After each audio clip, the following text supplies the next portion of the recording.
لا حول ولا قوة إلا بالله العلي العظيم حسبنا الله ونعم الوكيل ونعم المولى ونعم النصير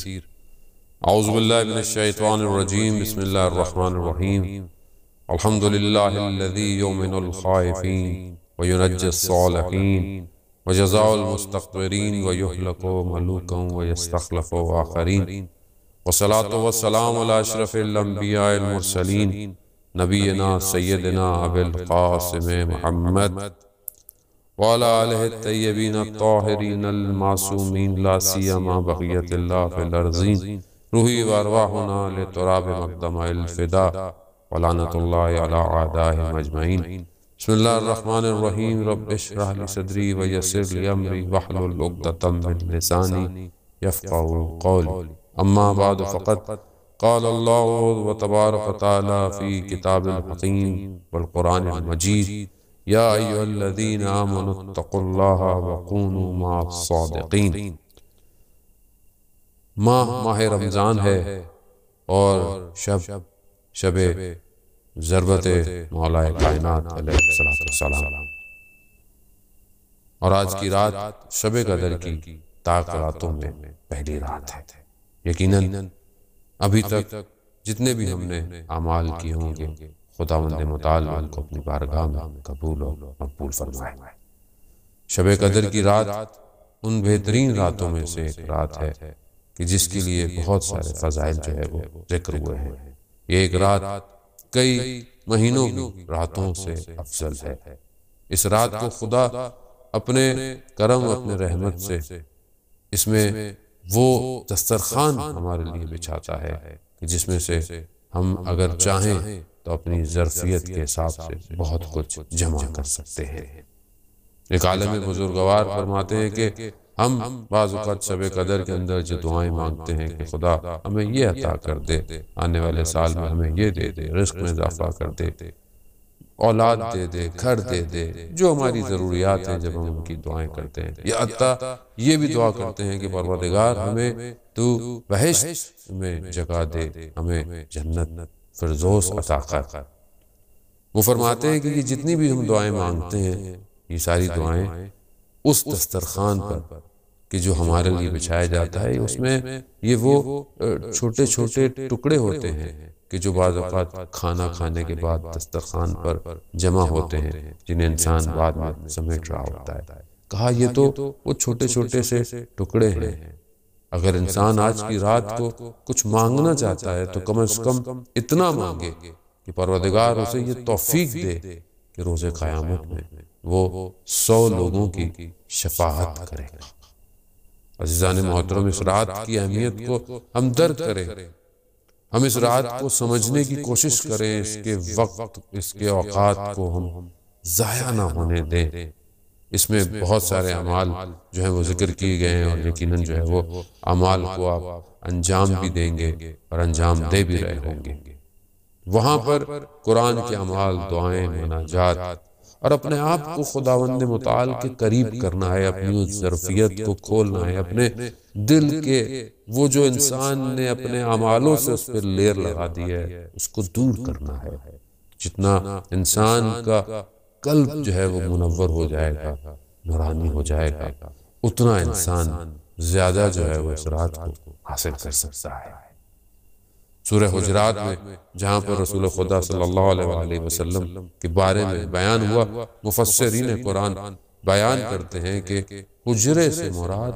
وہ کمرہ ہے، حجرہ اسے کمرے کو بھی کہتے ہیں، اور انسان کا دل بھی ایک حجرہ ہے۔ وہ جتنا اس کو پاک کرے گا، جتنا اس کے قلوب اپنے قلب کو صاف کرے گا، اتنا اس کا جو قلب ہے وہ منور ہو جائے گا، اور جتنا یہ منور ہوگا اتنا یہ رسول خدا صلی اللہ علیہ وآلہ وسلم کے نزدیک ہوگا، اور جتنا نزدیک ہوگا اتنا وہاں سے عطا ہوگا۔ تو آئیے ہم آج کی رات اپنے قلوب کو دنیا کی محبتوں سے، دنیا کی چاہتوں سے، دنیا کی لذتوں سے اس کو صاف کریں اور اپنے اس قلوب کو منور کریں اس نور سے کہ جو ہمارے پورے وجود کو جو ہے وہ منور کر سکتا ہے، اور خداوند متعال کے قریب کر سکتا ہے۔ اور ان سارے مومنین کے قلوب کا محور جو ہے وہ حضرت علی ابن ابی طالب ہیں، امیر المومنین ہے، کیونکہ مومنین کے امیر ہیں۔ اور ظاہر ہے اگر ہم اپنے آپ کو تھوڑا بہتر کرتے ہیں تو سب سے زیادہ قریب رسول خدا کے حضرت علی ابن ابی طالب علیہ السلام کی ذات ہے۔ آج وہ رات ہے کہ جب مولا کائنات کو وہ ضربت لگی اور امام زخمی ہوئے اور چند دن بعد امام کی شہادت ہو گئی۔ یقیناً ماہ رمضان میں یہ ایام عزا کے ایام ہیں، غم کے ایام ہیں۔ وہیں پر ہمارے ہم بہت ساری یقیناً ان حالات میں کہ اس طرح ہر جگہ تو شاید ممکن نہیں ہو پا رہا کہ جس طرح ہم مجالس کو اور عزاداری کو قائم کرتے تھے، جلوس کرتے تھے، ماتم کرتے تھے،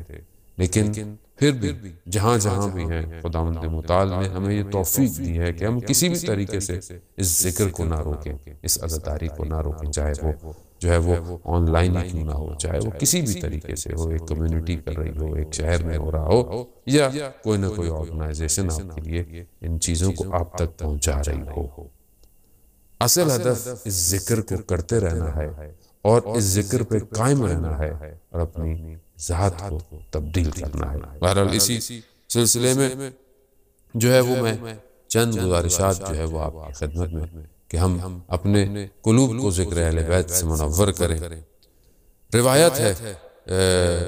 خاص طور پہ جو رسول خدا کے چچا تھے عباس، وہ آئے اور رسول خدا کی خدمت میں آئے اور بیٹھے، اور پھر انہوں نے دیکھا کہ ایسے میں حضرت علی جو ہیں وہ داخل ہوئے ہیں۔ جیسے ہی حضرت علی داخل ہوئے رسول خدا کے چہرہ کھل اٹھا خوشی سے، اور ان کو دیکھ کر ان کے چہرے پر جو کیفیت پیدا ہوئی اس کو دیکھ کر جو ہے وہ انہوں نے فرمایا کہ کیا آپ جو ہے وہ یا رسول اللہ آپ علی سے اتنی محبت کرتے ہیں کہ آپ کا چہرہ جو ہے وہ تبدیل ہو گیا، چہرے نے آپ پہ جس چیز کا اظہار کیا سے لگتا ہے کہ آپ بہت محبت کرتے ہیں۔ تو رسول خدا فرماتے ہیں خدا کی قسم، خدا جو ہے وہ سب سے زیادہ لوگوں میں جو ہے انسانوں میں علی سے محبت کرتا ہے، اور جب خدا اتنی محبت کرتا تو پھر ظاہر ہے دوسرے لوگوں کو بھی حضرت علی علیہ السلام سے اتنی ہی محبت کرنی چاہیے۔ اور پھر فرمایا کہ ان اللہ جعل ذریۃ کل نبی فی صلبہ، کہ اللہ تعالیٰ نے ہر نبی کی جو نسل تھی اس کو انہی کے سلوب میں، یعنی کہ انہی کے سلب میں رکھا، ان کی نسلوں کو، ان کی اولادوں کو۔ جس طرح حضرت ابراہیم کی نسل کو حضرت اسماعیل اور حضرت اسحاق کے اندر رکھا، حضرت یعقوب کی نسل سے حضرت یوسف آئے، اور اسی طرح حضرت داؤد جو ہے وہ نسل سے حضرت سلیمان جو ہے نبی جو ہے وہ آئے۔ مگر پروردگار نے یعنی خود رسول خدا کی ذریت کو حضرت علی علیہ السلام کے سلوب میں رکھا، اور حضرت علی کے فرزند کو، ان کی جو اولاد تھی انہی کو اوصیاء اور اولیاء قرار دیا۔ آئمہ علیہ السلام سب حضرت علی علیہ السلام کی جو ہے وہ نسل میں سے قرار پائے۔ یہ خدا کا لطف و کرم ہے، یہ خدا کا حضرت علی کو پسند کرنا ہے کہ وہ چاہتے تھے کہ یہ سلسلہ جو ہے وہ ان کی ذات سے جو ہے وہ آگے کی طرف بڑھے۔ پھر بہرحال اب حضرت علی علیہ السلام سے محبت کرنا یا ان کی حمد و ثنا کرنا یا ان کے بارے میں کہنا، یہ ہمارے بس کا کام نہیں ہے کہ جس کے لیے جو ہے وہ قرآن حمد و ثنا کر رہا ہو، جس کے لیے قرآن یہ کہہ رہا ہو کہ دنیا کے سارے درخت قلم بن جائیں اور سارے سمندر جو ہے وہ سیاہی بن جائیں، مگر پھر بھی کلمت اللہ کے فضائل بیان نہیں کیے جا سکتے۔ مگر جتنی بھی حمد و ثنا ہم کر سکتے ہیں وہ ہمیں کرنی چاہیے، مگر دوسرے زاویے سے دیکھیں کہ حضرت علی علیہ السلام ہم سے کیا چاہتے ہیں۔ جبکہ رسول خدا ہی کی جو ہے وہ حدیث ہے، فرماتے ہیں کہ جنت میں جو ہے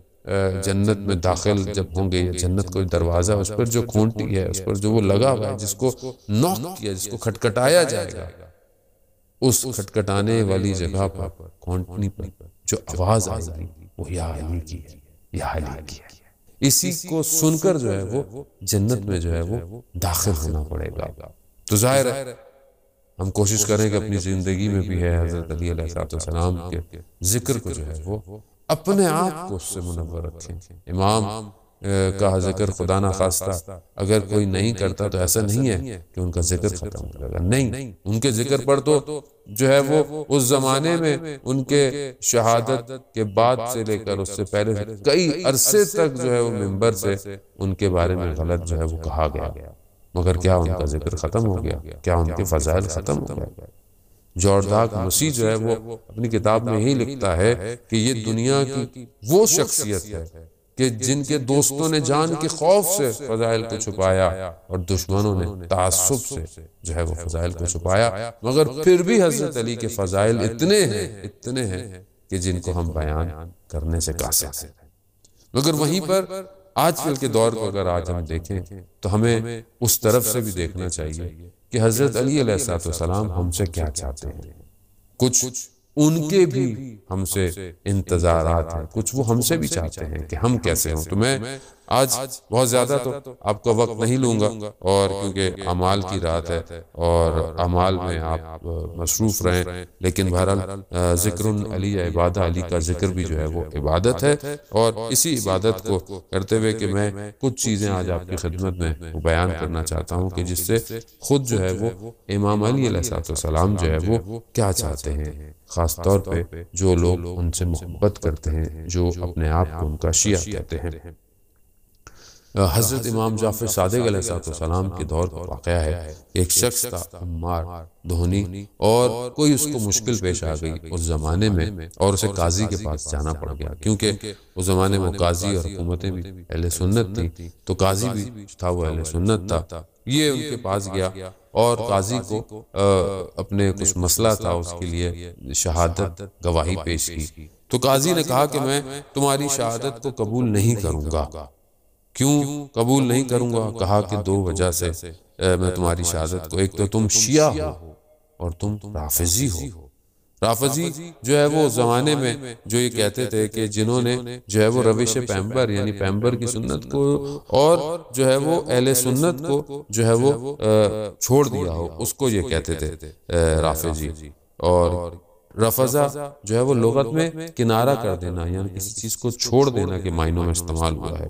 قاضی نے جب یہ کہا کہ تم نے جو ہے وہ خلفاء اور ان کی ساری چیزوں کو چھوڑ دیا ہے اور تم امامت امیر المومنین کے معتقد ہو اور ائمہ علیہ السلام کو، اور تم ان کو جو ہے وہ امام مانتے ہو، اس لیے جو ہے وہ میں تمہاری شہادت کو قبول نہیں کروں گا۔ یہ سننا تھا، اس نے گریہ شروع کر دیا، رونا شروع کر دیا۔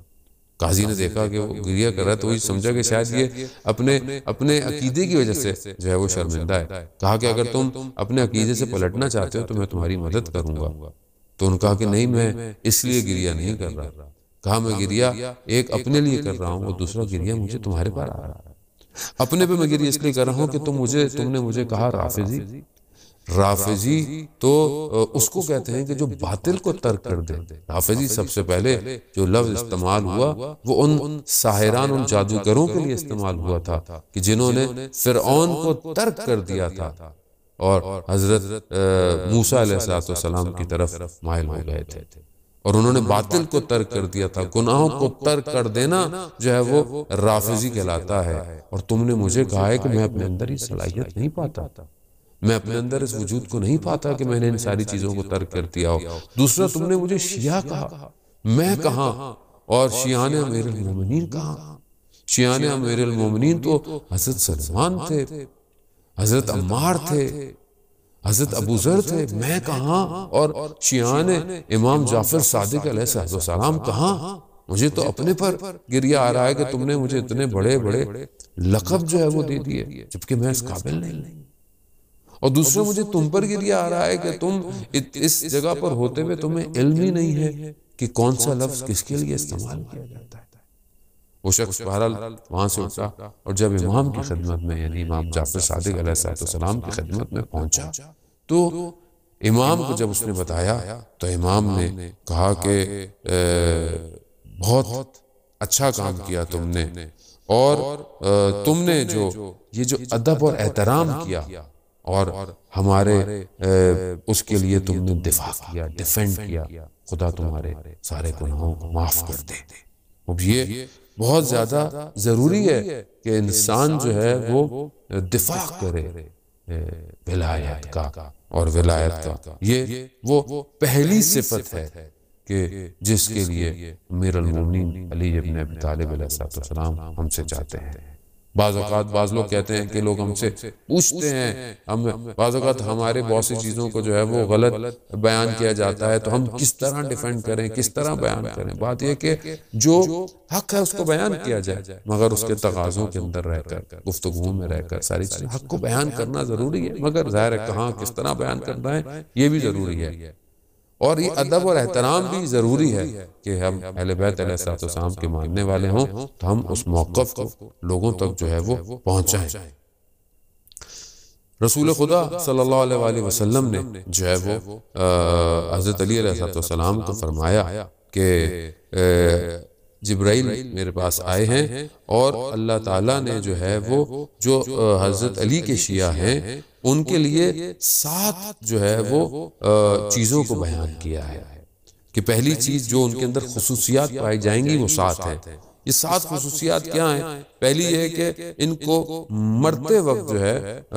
وہ ان کو رفیق ان کے ہمراہ ہوگا، دوست ان کے ہمراہ ہوگا، یعنی یہ اپنی جان کو جو ہے بہت آرام سے جو ہے ان کے نکلے گی، یہ پہلی صفت۔ دوسری کہ وحشت قبر میں ان کا مونس ہوگا، ان کے ساتھ کوئی ان کی اس کو مدد کرے گا۔ تیسرا ان کو جو ہے وہ جب اندھیرا ہوگا، تاریکی ہوگا، جب ظلمت ہوگی تو ان کے ساتھ نور ہوگا۔ چوتھی چیز کہ جب روز قیامت میں فریاد اور نالہ برپا ہوں گے اس زمانے اس وقت ان کو امنیت جو ہے ملے گی، ان کو سکون دیا جائے گا۔ اور 5ویں چیز جو ہے کہ جب عدالت، خاص طور پہ جب اعمال کو جو ہے وہ ناپا تولا جائے گا اس وقت ان کے ساتھ عدالت ہوگی۔ اور جب صراط سے گزارا جائے گا تو ان کے پاس صراط سے گزرنے کا جو ہے وہ جواز ہوگا، ان کے پاس ایسی چیز عطا کی جائے گی تاکہ یہ صراط سے جو ہے وہ آرام سے گزر سکے۔ اور جب ان کو جنت میں داخل کیا جائے گا تو یہ باقی لوگوں سے پہلے جو ہے وہ جنت میں داخل کیے جائیں گے۔ یہ 7 خصوصیتیں شیعان علی ابن ابی طالب علیہ السلام کی ہیں کہ پروردگار ہمیں آج کی رات کے صدقے میں ہمیں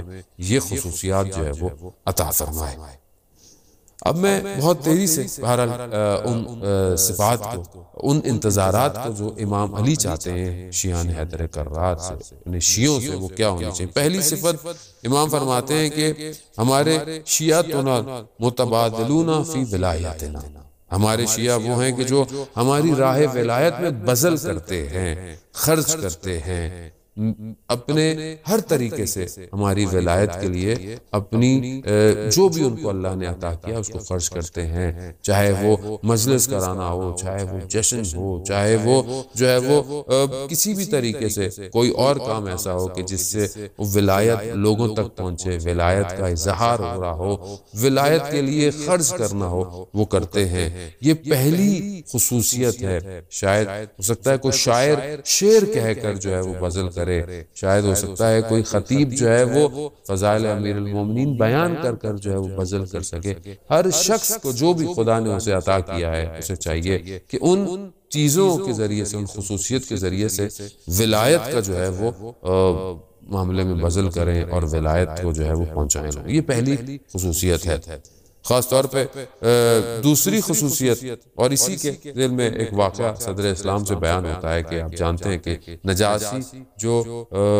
حبشہ کا جو بادشاہ تھا وہ سب سے پہلا بادشاہ تھا کہ جس نے جو ہے وہ اسلام کو قبول کیا تھا۔ رسول خدا بھی جو ہے وہ ان سے بہت ارادت اور محبت رکھتے تھے۔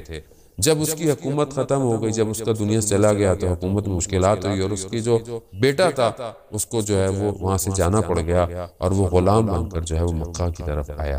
امیر المومنین علیہ السلام کا جب پتہ چلا کہ وہ آیا ہے تو اس کو جو ہے بلایا گیا، اس کو پیسے دے کر آزاد کرایا گیا، امام نے اسے جو ہے وہ کچھ زمین دی اور کچھ کام کرنے کے لیے کہا گیا۔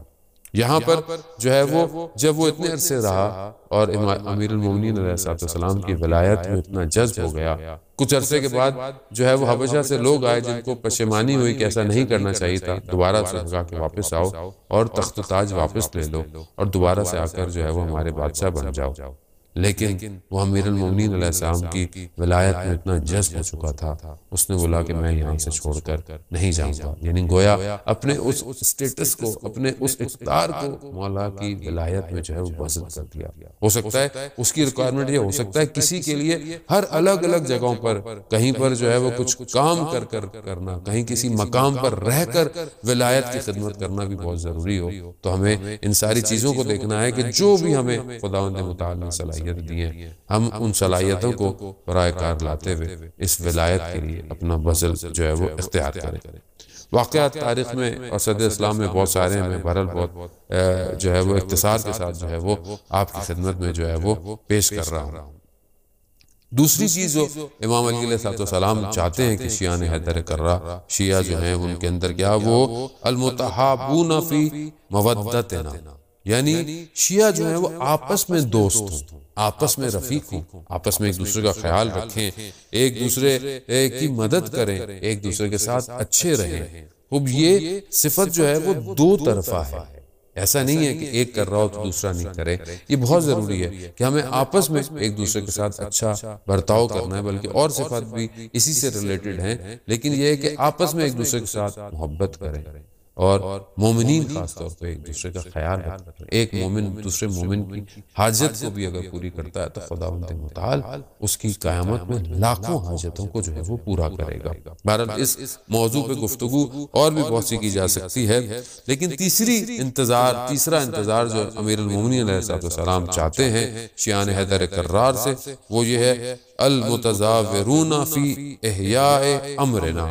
یعنی شیعہ جو ہیں وہ ہمارے ایک دوسرے کی زیارت پہ، ایک دوسرے سے ملاقات کے لیے جاتے ہیں، اور وہاں پر جب آپس میں بیٹھتے ہیں تو ہمارے امر کو جو ہے وہ زندہ کرتے ہیں، ہماری گفتگو کرتے ہیں، ہمارے باتوں کو بیان کرتے ہیں، ہماری تاریخی چیزوں پہ گفتگو کرتے ہیں، ہمارے فضائل کا ذکر کرنا اور امام کے مقاصد کا ذکر کرنا، کیوں امام کو لوگوں نے اس زمانے میں چھوڑ دیا، کیوں ائمہ علیہ السلام نے قیام کیا، کیوں کربلا کا واقعہ پیش آیا، کیوں امام موسیٰ کاظم علیہ السلام زندان میں رہے، یہ ان امور کو زندہ کرنا ہے۔ امام کے دشمن کون تھے، کیا چیز تھی جو امام کی حکومتوں کے آگے رکاوٹیں بنی، اور کیا چیز ہے جو آج وقت کے امام کے ظہور میں رکاوٹیں ہیں۔ اب یہ بہت ضروری ہے، یہ ایک صفت ہے کہ جب یہ آپس میں بیٹھتے ہیں تو اہل بیت کے امور کو احیا کرتے ہیں، زندہ کرتے ہیں۔ اور خاص طور پر بعض جگہ آیا بھی ہے کہ اگر کم لوگ بھی ہوں بیٹھے ہوں تو خدا انہی کی تعداد کے حساب سے فرشتوں کو جو ہے ان کے درمیان میں بھیجتا ہے، اور وہ ان کی گفتگوؤں پر، ان کی دعاؤں پر آمین بھی کہتے ہیں تاکہ ان کی دعائیں جو ہیں مستجاب ہوں۔ ایک شخص تھا امام جعفر صادق علیہ السلام کے دور میں، وہ تبلیغ کرتا تھا ایسی جگہ پر جہاں مشرک رہتے تھے۔ جب وہ واپس آتا تھا مدینہ تو کہتا تھا مولا یہاں بہت اچھا ہے، یہاں میں آپ کو دیکھتا ہوں، یہاں دوسرے مومنین کو دیکھتا ہوں اور بہت سی چیزیں سیکھتا ہوں، لیکن جب میں وہاں جاتا ہوں تو میں غریب ہوتا ہوں، تنہا ہوتا ہوں، اگر میں وہاں مار دیا جاؤں تو کیا ہوگا میرے ساتھ؟ تو امام فرماتے ہیں کہ تم وہاں اگر مارے جاؤ تو تم پوری ایک امت کی طرح اٹھائے جاؤ گے، ہاں مگر وہاں پر اگر تم لوگوں کو تذکر دیتے تھے ہمارے امر کا، اور تم جو ہے وہ لوگوں کو ہماری طرف دعوت دیتے تھے، تو یقیناً تم وہاں مارے جاؤ تو تم ایک امت کی طرح جو ہے اٹھائے جاؤ گے۔ کتنا امپورٹنٹ ہے آج اہل بیت علیہ السلام کی سیرت کو بیان کرنا۔ امیر المومنین علیہ السلام دیکھیں ہم سے یہ نہیں چاہتے، وہ خود بھی بیان ہے بعض جگہوں پہ، یہ نہیں چاہتے کہ ان جیسے ہو جاؤ، ان جیسا لباس پہنو، ان جیسی غذا، ان جیسی خوراک، ان جیسی نہ، مگر جس حد تک وہ ہم سے چاہتے ہیں ہمیں ویسا تو ہونا چاہیے۔ بہت سارے لوگ کہتے ہیں امام جیسے نہیں ہو سکتے، یقیناً نہیں ہو سکتے، امام معصوم تھے، امام ہم سے چاہتے بھی نہیں ہے کہ ہم اس طرح ہوں، مگر امام ہمیں جو تعلیم فرماتے ہیں، جو امام ہم سے واقعاً چاہتے ہیں ہم ویسے تو ہوں جو امام نے ہمارے بارے میں بیان کیا۔ میں واقعہ پڑھا تھا آیت اللہ سید محمد باقر صدر کا، عجیب میری کیفیت ہو گئی، عجیب حالت ہو گئی کہ آیت اللہ سید محمد باقر صدر جو ہے کہ جب نجف میں پڑھا کرتے تھے اور نجف ہی میں تھے اور درس جب دیا کرتے تھے تو کہتے تھے کہ میں نے کچھ عرصے اپنا روٹین ایسا بنایا کہ میں شام کو رات کو جو میں نے کل درس دینا ہوتا تھا تدریس کرنی ہوتی تھی میں جا کر مولا کے حرم میں اس کو دہراتا تھا اس کو پڑھتا تھا اور میں نے وہاں دیکھا کہ کچھ عرصے میرے پر ایک خاص عنایت شروع ہو گئی کہ جب میں وہ درس وہاں جا کر دہراتا تھا تو ریپیٹ کرتا تھا تو آہستہ آہستہ میرے اوپر علمی جو ہے وہ دروازے کھلتے چلے گئے ایک موضوع کے اندر سے کئی موضوع اور پھر اس طرح دوسرے باب جو ہے وہ میرے پر کھلتے گئے اور یہ عنایت کو میں نے وہاں محسوس کیا کچھ عرصے کے بعد میری کچھ روٹین ایسی ہو گئی کہ میرا ٹائم ڈسٹرب ہو گیا اور میں نہیں جا پایا جس طرح میں رات کو جاتا تھا اور وہاں ہی بیان کرتا تھا تھوڑا عرصہ گزرنے کے بعد انہی کی فیملی میں کہا کہ وہ خاتون آئی اور انہوں نے مجھے مخاطب کر کے کہا کہ میرے خواب امیر المومنین علیہ السلام آئے اور انہوں نے مجھے کہا کہ جاؤ اس باقر صدر کو تذکرہ دو کہ وہ کیوں نہیں آ رہا ہماری بارگاہ میں اور ہمیں جو ہے وہ اپنا درس جو ہے وہ وہاں پر آ کر جو ہے وہ وہاں ریپیٹ کرتا تھا تذکر کرتا تھا کیوں نہیں آیا شہید باقر صدر کہتے ہیں کہ میں متوجہ ہوا کہ امیر المومنین کتنی عنایت کرتے ہیں مطلب میں وہاں جا کر صرف اپنے لیے پڑھا کرتا تھا مگر اس وقت بھی مولا نے میرے پر نظر کرم کی تھی کتنے علماء کے واقع ہیں کتنے علماء نے اپنی زندگی میں ذرا سی کوشش کی مگر وہاں کرم مولا نے ان کی نگاہوں پر کیا یہی وجہ ہے کہ آیت اللہ کشمیری رضوان اللہ تعالیٰ علیہ کہ جب تبعید ہو گئے جب حالات سخت ہوئے نجف سے انہیں چھوڑنا پڑ گیا اور وہ قم المقدسہ جب آئے اور وہاں تدریس کرتے تھے تو ان کے شاگرد بیان کرتے ہیں کہ آیت اللہ کشمیری اتنا نجف کی باتیں کرتے تھے اور یقیناً نجف کی باتیں مولا کے حرم کی وجہ سے ہیں مولا کے اس وجود کی وجہ سے ہیں کہ وہ اتنا نجف کا ذکر کرتے تھے ہمیں لگتا تھا کہ شاید دنیا میں کوئی اور شہر ہے ہی نہیں کیوں نہ ہو جس کی فضاؤں میں ہوائیں جو ہے وہ گنبد سے ٹکرا کر جو ہے وہ پہنچتی ہوں وہاں پر جو ہے کیفیت ہی کچھ اور ہوگی امام کی ریکوائرمنٹ ہم شیعوں سے اور بھی بہت ساری ہیں لیکن دامن وقت میں اتنی گنجائش نہیں بس میں بہت تیزی سے کہتا ہوا کہ امام چاہتے تھے کہ امام کا انتظار یہ ہے کہ جو ہمارے ماننے والے ہیں وہ غصے میں کنٹرول رکھیں غصے میں کسی کو غلط الفاظ استعمال نہ کریں یقیناً دشمنان اللہ پر دشمنان اہل بیت پر لعنت کرنا ہے لیکن لعنت ویسے کریں جیسے قرآن کہہ رہا ہے لفظ غلط استعمال کرنا یہ شایان شان نہیں ہے شیعان حیدر کر رہا ہے دشمن کے لیے سوچیں دشمن کے لیے روایات بہت ساری ہیں واقعات بہت سارے ہیں دامن وقت میں گنجائش نہیں جب دشمن کے لیے اہل بیت نہیں پسند کرتے تھے کہ ان کے لیے غلط لفظ استعمال ہو لعنت بھیجیں ان کی برائیوں کا ذکر کریں ان کے ظلم کا ذکر کریں ان کے ان مظالم کو بیان کریں تاکہ ان کی شخصیتیں واضح ہوں دنیا کے اوپر لیکن ان کو سب اور دشنام نہ کہیں یہ اہل بیت کی سیرت تھی انہوں نے ہمیں تعلیم فرمائی اور ہم آج کل کیا دیتے ہیں آج ہم اپنے آپ کو ایک دوسرے کو مومنین کو واللہ ہمیں نہ جانے کیا ہو گیا ہے کیا ہمارے مولا ہم سے راضی ہوں گے ان ساری باتوں کی وجہ سے باقی انتظار مولا جو ہم سے چاہتے تھے کہ ہم اسراف نہ کریں چیزوں کو جو ہے وہ اس کے تعادل اور عدل اور جو اس کی ضرورت ہے قناعت کے ساتھ استعمال کریں اپنے ہمسایوں کا خیال رکھیں ان کے حق میں دعائیں کریں ان کے احوالات سے خبردار رہیں کہ کسی کو کیا ضرورت ہے کیا ضرورت نہیں ہے آپس میں نیک اخلاق رکھیں محبت سے نرم خوئی سے آپس میں گفتگو کریں رات کو مولا امیر المومنین ایک جگہ سے گزر رہے ہوتے ہیں پیچھے سے کچھ آواز آتی ہے مولا پوچھتے ہیں کون کہا مولا آپ کی شیعہ ہے امام پلٹ کر دیکھتے ہیں کہتے ہیں مجھے تمہارے اندر کوئی ایسی نشانی نظر نہیں آئی جو میرے شیعہ ہو خدا نہ کرے کہ کہیں ایسا ہو کہ ہمارے اندر کوئی ایسی نشانی نہ ہو کہ ہم یہ نہ کہہ سکیں کہ مولا ہم تو آپ کی شیعہ ہیں خدا نہ کرے کہ ہمارے اندر کوئی ایسی نشانی نہ ہو کہ جو شیعان حیدر کرار میں ہونی چاہیے خدا نہ کرے کہ ہم ایسے لوگوں میں شمار ہو جائیں